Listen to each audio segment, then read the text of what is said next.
Hi children, welcome to Kriti's Tutorials. If you have still not subscribed to Kriti's Tutorials, subscribe now. So in the previous classes, we were discussing about the cardiac cycle. How does the heart function and how is the blood transported from heart to various parts of the body. So heart is the pumping machine which pumps out liters and liters of blood to various parts of our body in a day. So what happens to the blood when it is forced out from the heart?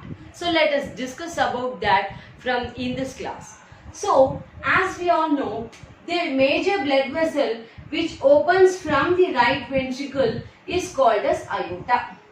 Okay, so aorta is said to be the blood vessel which opens in from the right ventricle, and this aorta is further branched. This aorta is further branched into arteries. Okay, so aorta is further branched into arteries, and these arteries are further divided into arterioles, which are nothing but the blood capillaries. Okay, so first from the heart, the aorta receives the blood and it pushes the blood to the arteries. Since it is doing the process of forcefully pushing out, we can say that the arteries are having more pressure.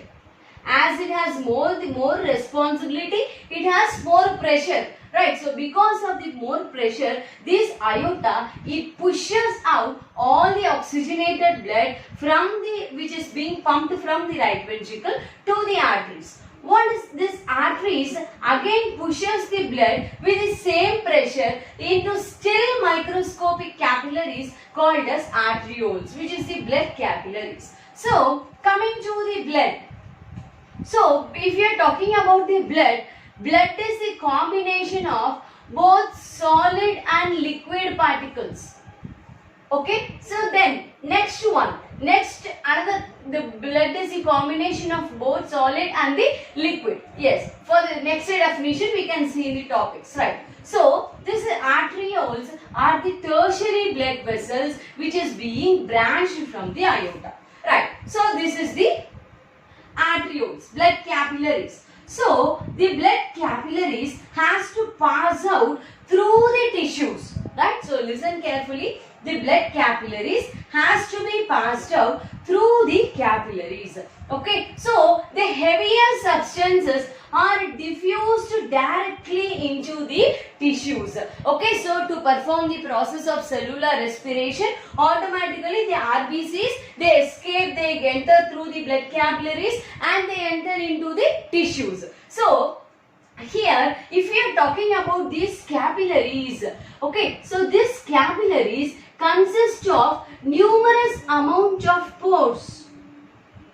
Okay, so these capillaries consist of numerous amounts of pores through which the liquid part from the blood is escaped. So the dotted green color part, it is the liquid part which is being escaped from the blood, and that liquid part is called as the lymph.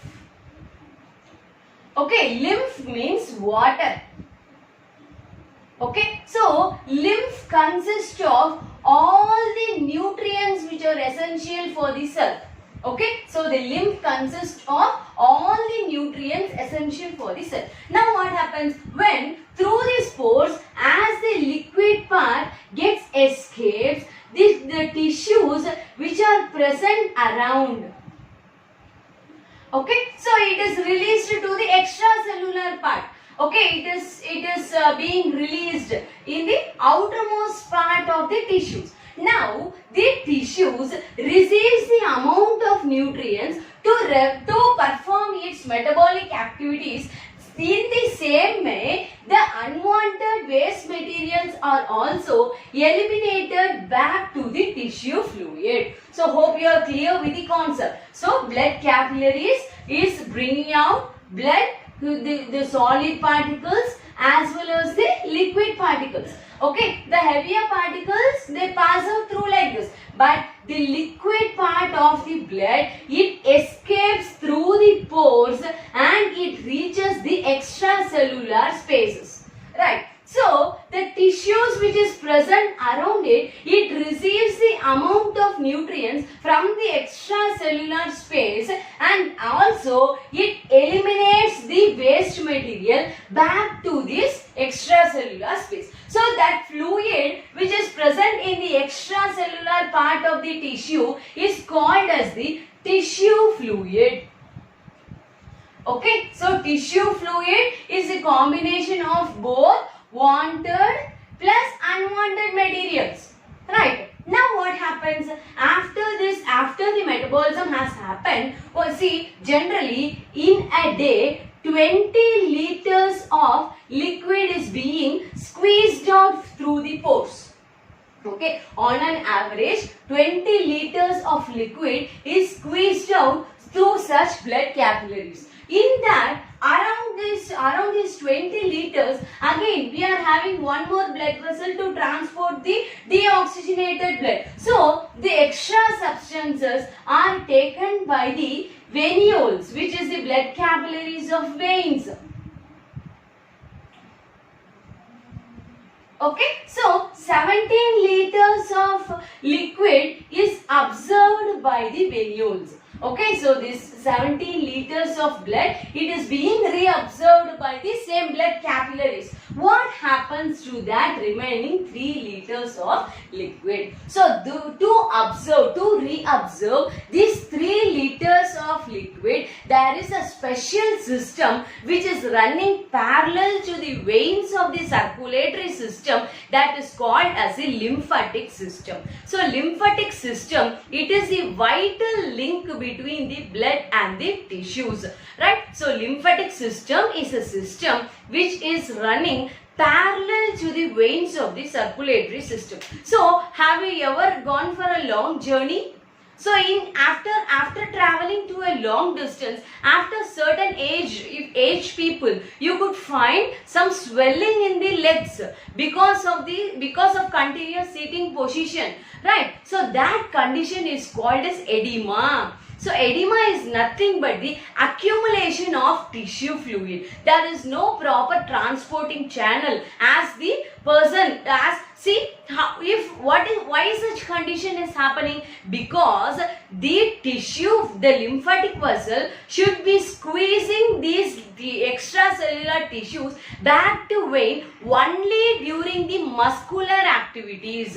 If the muscular activities are working in the proper condition, obviously there will not be any accumulation of tissue fluids. If we are sitting idle for a longer time, since there is no muscular activity, there is no movement of the tissue fluid, and thereby those tissue fluids are getting accumulated at one point, and we find some inflammation or we find some swelling in that particular area, and we call it that condition as edema, right? So here 3 liters of the liquid should be transported back to the bloodstream to a special portal channel called as the lymphatic system. So, lymphatic system, it connects the blood and the tissues. So, the extracellular fluid, apart from the reabsorption through the blood capillaries, this lymph vessels, okay, so this lymph vessels, it carries back to the veins. It supplies those transport channels to the veins. Right. So now, if we are seeing the pathway, of this lymphatic system, let us take first aorta. Let us start with aorta. From aorta, it transports to arteries. From arteries, it goes to blood capillaries. From blood capillaries, it again goes to the tissues. Okay, so that is the space between the tissues. Here, again it is branched into 2 types. Okay, so into 2. First one is again blood capillaries, veins. Okay, so blood capillaries of veins. Another one is lymphatic vessels. Okay, again this lymphatic vessel will join this veins. Again veins capillaries will open into veins, and this lymphatic vessels also opens into vein. From veins it goes to inferior vena cava or superior vena cava, again back to heart.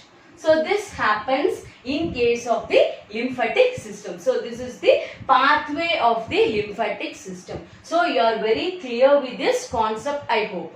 So from aorta the blood is squeezed to arteries. From here up to here, more pressure. Okay, then lymphatic vessels also having valves. Valves are present in the lymphatic vessels also. Okay, so blood capillaries, again it goes to veins. From lymphatic vessels also it is collected in veins and it backs to heart. Right. So here, if we are talking about the digestive system, there is a special type of lymphatic vessel called as lacteals, which helps in the process of reabsorption. Okay, so in case of the digestive system, there is a special type of lymphatic vessel called as lacteals, which helps in the reabsorption of the food substances. So hope you are very clear with this lymphatic system, right?